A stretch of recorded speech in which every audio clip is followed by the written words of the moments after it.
Olá pessoal, vamos dar continuidade nas nossas aulas de pavimentação, essa aula número 5,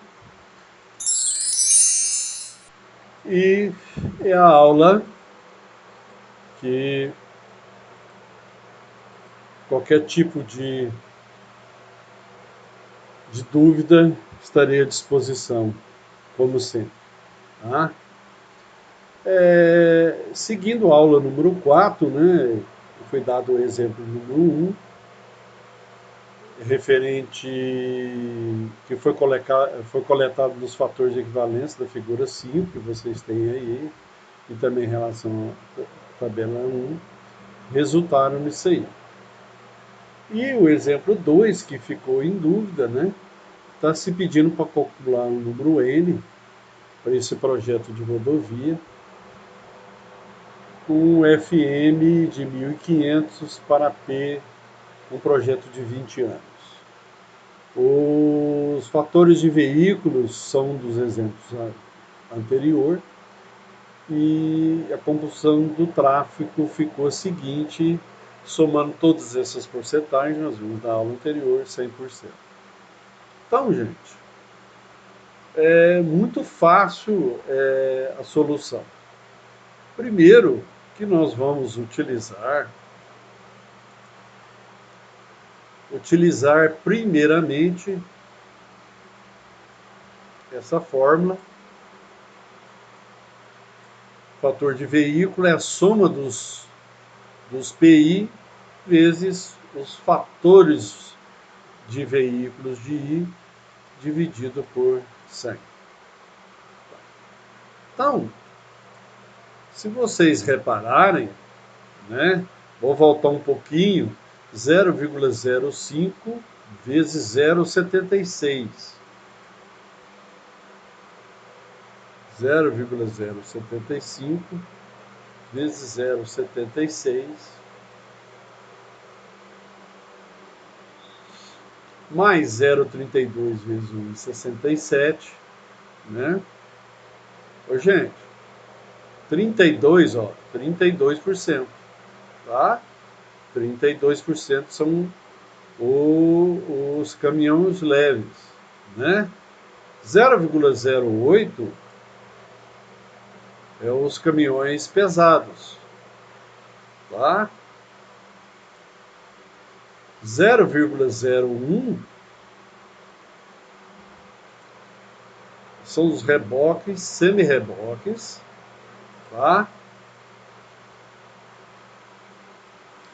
0,038 mais 0,0535 mais 1,050 mais 0,101.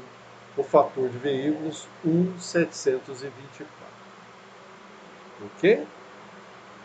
Tá? Então, primeiro é as somas de PI, né? Nós temos as somas de PI aí, ok? Vou voltar aqui, ó, 5%, 4%, 32%, 8% e 1%, tá?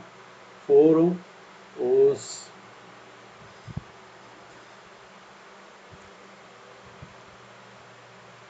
Então, os veículos totais são 365, que é referente a um ano, tá? 365, referente a um ano, tá? O P é referente a 20 anos, né? Se falou em 20 anos, tá? Se falou em 20 anos, P aqui, ó, 20 anos, tá? Gente, não se esqueça desses valores aqui, ó, fatores de V1, 1,67, 3,17, 10,26, na composição aqui, ó, tá? Esses números aqui são multiplicados pelos fatores, tá? Então, ó, mais 1.600. Vamos voltar aqui.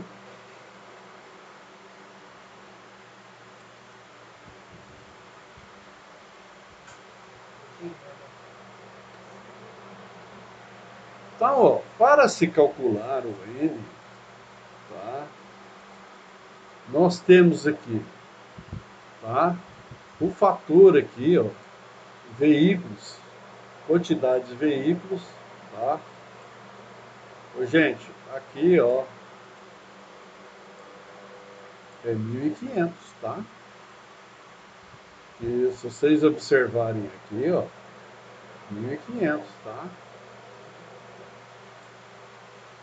Eu devo ter feito alguma confusão para pôr o valor de 1.600 aqui, tá certo?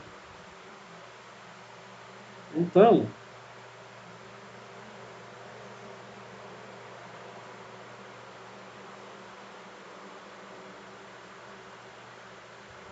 portanto,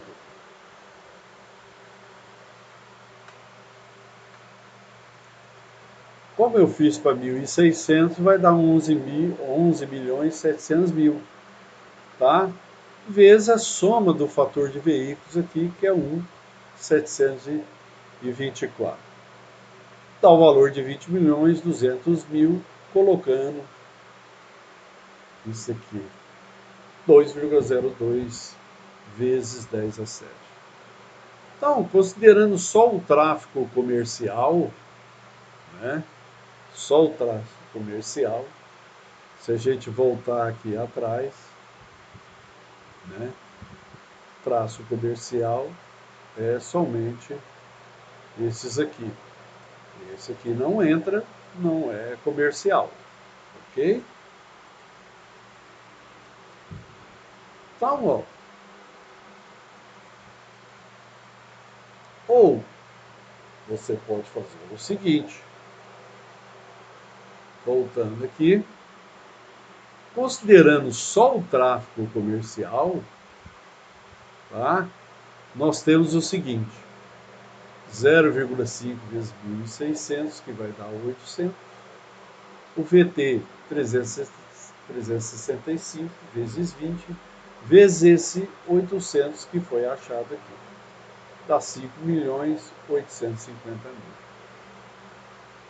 O N, então, 5.850.000 vezes 3,449, que vai dar 2,2 vezes 10 a sétima, que chegou à mesma proporção. Tá?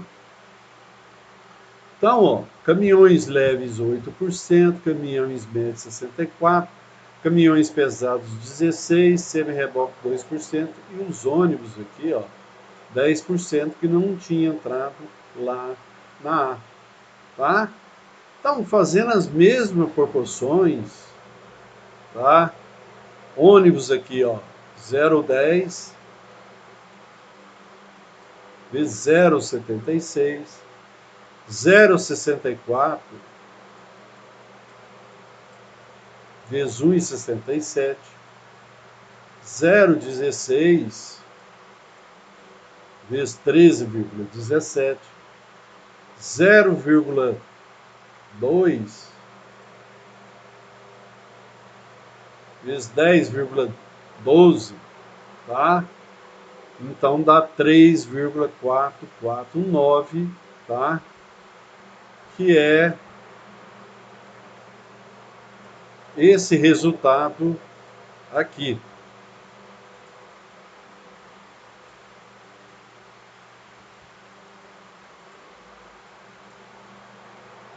Né? Então, esse resultado aqui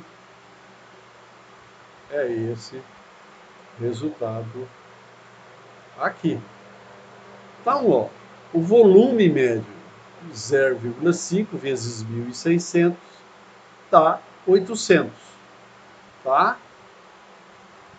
365 vezes 20 vezes 800, 5.850.000 vezes 349 dá 20.200.000.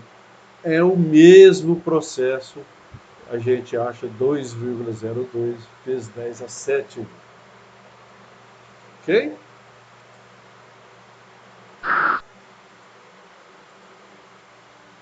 Então, gente, Se tiver qualquer dúvida em relação a esse exercício, é só me consultar e tirar as dúvidas que eu estou à disposição. Também o fator climático regional tem que se contar também com as variações de umidade desses materiais serem empregados na pavimentação e que tempos que se faz a pavimentação um certo ano. Por exemplo, as construtoras, geralmente, final de outubro, elas paralisam o serviço. Porque a partir de novembro até final de fevereiro ou começo de março, esses 4 meses, praticamente é inviável se fazer obra e executar qualquer pavimentação, devido ao quantitativo de chuvas praticamente em todo o Brasil. E falando sobre o N, que foi descrito nesses exercícios aí, né? Em relação ao parâmetro de tráfego, ele deve ser multiplicado por um coeficiente que é fator de recorrência, que na pista experimental da ASTO variou de 0,2, isso porque prevalece baixos teores de umidade, a 5, né? Isso porque os materiais estão praticamente saturados. É possível ainda se pensar num fator climático que afetaria a espessura do pavimento em vez do número N, e que seria ao mesmo tempo função dessa espessura. Então, para se adotar um coeficiente final, adota-se uma média ponderada dos diferentes coeficientes sazonais dos climas, né, levando-se em conta o espaço e o tempo em que ocorre. Parece mais apropriado a adoção de um coeficiente que se toma para projeto um valor CBR compreendido entre o que se obtém antes e o que se obtém depois da imbebição. Isso nós estamos falando de ensaio, e esse valor corresponde a uma unidade de equilíbrio. 90% o FR se adota igual a 1, faça os resultados das pesquisas desenvolvidas pelo Instituto, pelo IPR e pelo DENIT. Então, nós chamamos esses componentes do pavimento de coeficiente de K. Então, se eu tiver uma base, um revestimento concreto bituminoso, nosso K é 2, e assim por diante. Tá? Então, nós temos essa tabelinha aí, você pode perceber, tá? Que à medida que vai descendo, né, o nosso coeficiente K, ele vai diminuindo. Você pode perceber aí que as camadas granulares, subleito, subbase, o coeficiente de K é 1. Professor, onde que entra esse coeficiente de K? Esse coeficiente é chamado de equivalência estrutural, e eles são para diferenciar os materiais constitutivos de cada pavimento, de subleito, reforço subleito, subbase, base, e assim por diante. Então, uma observação que pesquisas futuras podem justificar mudanças nesses coeficientes, dificilmente, mas pode ocorrer excepcionalmente, tá? E por que esses coeficientes, como eles são chamados ou designados genericamente, tá? No caso do revestimento, a gente denomina de KR.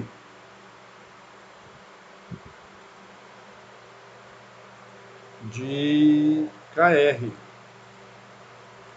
De base, KB. De subbase, KS. De reforço, KRF. Então, a espessura mínima de revestimento quando a gente fala aqui de revestimento, é revestimento asfáltico, vamos dizer assim, tá? Ou asfalto propriamente dito. Então, qual é a espessura mínima de revestimento? Como a gente fixa essa espessura mínima? Como ela é adotada para os revestimentos betuminosos? Isso é um dos grandes pontos ainda em aberto em engenharia rodoviária, e ela se trata de proteger a camada de base dos, dos esforços onerentes impostos pelo tráfego, que quer se trate de evitar a ruptura do próprio revestimento por esforços repetitivos de tração na flexão. Nós vamos colocar aqui umas espessuras recomendadas e, de acordo com as bases de comportamento puramente granular, e elas são definidas pelas observações efetuadas. No caso de adoção de tratamentos superficiais, as bases granulares devem possuir alguma coesão, pelo menos aparente, seja devida à capilaridade ou entrosamento de partículas. São 3 tipos de tratamento, gente. E para se fazer o tratamento, isso mais tarde a gente vai ver nas aulas futuras, cada um dos tratamentos. Tratamentos simples, duplos e triplos. Esses tratamentos é feito com um asfalto que é denominado, são emulsões, que tem 60% de água na sua composição. Tá? E esses tratamentos, eles são feitos com camadas intercaladas de brita. O dimensionamento do pavimento, vocês vão ver aí no gráfico da figura 6, ela nos dá a espessura total do pavimento em função de N e do índice de suporte Califórnia ou do CBR, e ela fornece a espessura em termos de material com K igual a 1. Isso em termos de base granular. Se você observar naquela tabelinha passada, camadas granulares igual a 1. Entrando-se em abscissos com valor de N, a gente procede-se verticalmente até encontrar a reta representativa da capacidade de suporte do CBR e procede-se horizontalmente, então, para encontrar em ordenadas a espessura do pavimento. E com isso, a gente determina a espessura mínima de revestimento betuminoso. Né? Então, se for um N menor ou igual a 10 a sexta, é tratamentos superficiais betuminosos e assim por diante. Né? A maior espessura para se fazer é um concreto bituminoso com 12 centímetros de espessura de asfalto. Porém, se haver uma drenagem superficial, meio-fio, sarjeta, adequada, e o lençol de água subterrânea for rebaixado a pelo menos 1,5 metro em relação ao grade de regularização,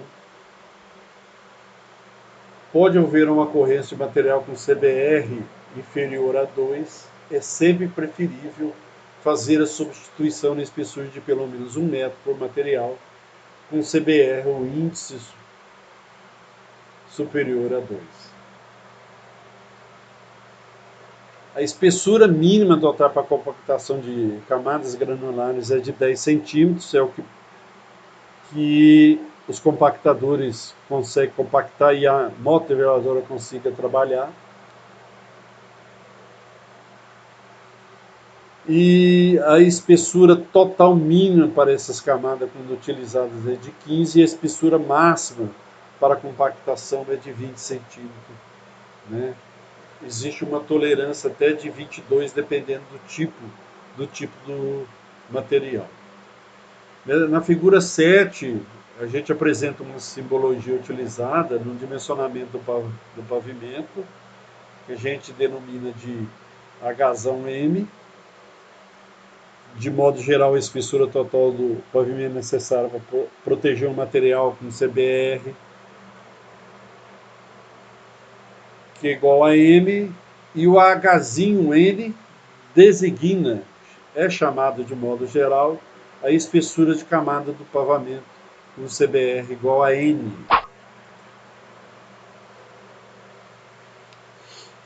Mesmo que esse CBR, o índice de suporte Califórnia da subbase, seja superior a 20, a espessura do pavimento necessária para proteger é determinada como se esse valor fosse 20, e por essa razão usa-se sempre os símbolos H20 e H20 para designar as espessuras de pavimento sobre subbase e a espessura de subbase, respectivamente.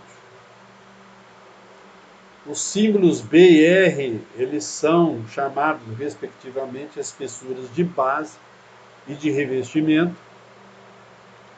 E uma vez determinadas as espessuras HM, HN, H20 pelo gráfico da figura 7 e R pela tabela apresentada, as espessuras de base, subbase e reforço do subleito são obtidas pela resolução sucessiva das seguintes inequações. Então, gente, de agora em diante, vai ter exercício explicativo para isso aí. Eu quero que vocês se acalmem um pouco. Parece um pouquinho confuso, mas com o exercício explicativo fica tudo mais fácil. O revestimento, R de revestimento, que multiplica por KR, que é o fator do revestimento, mais B de base, de KB, é maior ou igual ao H20. E assim sucessivamente. RKR mais BKB mais H20, que multiplica KS, é menor ou igual ao HN. E nós temos RKR mais BKB mais H20KS mais HN KRF, que é maior ou igual a H-M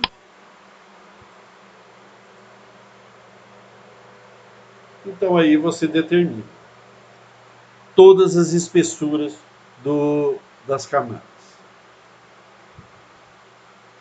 Enquanto não tiver o exercício, vamos dar continuado. Vamos falar agora do acostamento. Não se dispõe de dados seguros para dimensionar os acostamentos, sendo que a espessura de antemão ela é condicionada de acordo com a pista de rolamento e pode ser feita reduções de espessuras.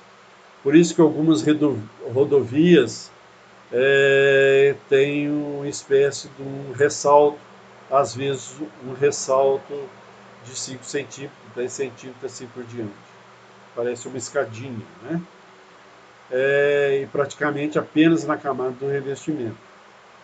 No caso dos acostamentos, essa solicitação de cargas é, no entanto, diferente e pode haver uma solução estrutural diversa na pista de rolamento. Quando se adota nos acostamentos a mesma estrutura da pista de rolamento, é o que a maioria das vezes é feito isso aí, tem efeitos benéficos no comportamento destas e simplifica muito os problemas de drenagem, geralmente na parte correspondente às camadas de reforço e subbase. E por isso se adota acostamento em pistas de rolamento, a mesma solução, e procede-se de modo idêntico para a parte correspondente à camada de base, quando o custo dessa camada não é muito elevado. Nesse caso, o revestimento dos acostamentos pode ser sempre de categoria inferior ao da pista de rolamento, porque não é uma pista de rolamento, é uma pista de parada. Por isso que chama de acostamento. O veículo para alguma avaria, para alguma emergência ou para alguma situação devido a algum problema. Quanto a camada de base é elevado, a gente pode adotar uma solução de menor custo para os acostamentos. Algumas sugestões têm sido apontadas para a solução dos problemas aqui focalizados, como a adoção dos acostamentos na parte correspondente à camada de base de materiais próprios para a subbase granular, de excepcional qualidade, incluindo solos modificados por cimento, cal e etc. Se considerar a escolha de revestimento de um tráfego nos acostamentos de ordem de até 1% de tráfego na pista de rolamento, como se vê aí na figura. E pavimentos por etapa, muitas vezes não se dispõe de dados seguros sobre a composição de tráfego. É conveniente a pavimentação por etapas, havendo ainda uma vantagem ao se completar o pavimento para o período do projeto definitivo, e você se elimina as pequenas irregularidades que podem ocorrer nos primeiros anos de vida do pavimento. No caso da pavimentação por etapas, é recomendável, para a primeira etapa, adotar um tratamento superficial, como revestimento, cuja espessura é perfeitamente desprezível, e na segunda etapa, a espessura acrescentada vai ser ditada, muitas vezes, pelas condições da espessura mínima do revestimento betuminoso a ser adotado. Esse aqui é uma tabelinha das operações de eixo de 18 mil libras, de 8, toneladas, tá? E aqui é relação às camadas que serão determinadas no exercício. Obrigado, pessoal, e vemos na aula 6. Um abraço a todos.